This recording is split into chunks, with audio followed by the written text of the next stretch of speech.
Hello guys, आता आम्ही Rajmachi fort मध्ये चाललेलो आहे. हा राजमाची फोर्ट किल्ला आहे. तुम्ही बघू शकता कसा आहे. एकदम ओके वातावरण कसं झालेलं आहे बघा. खूप छान, एकदम मस्त पाऊस झालेला आहे.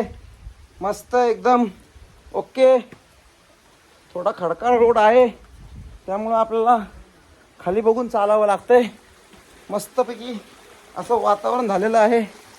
हे पहा, क्या बोलती पब्लिक, एकदम ऑसम, बहुत भारी.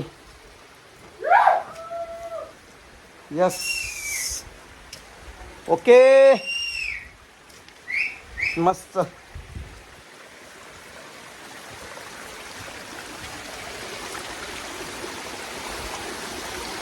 हा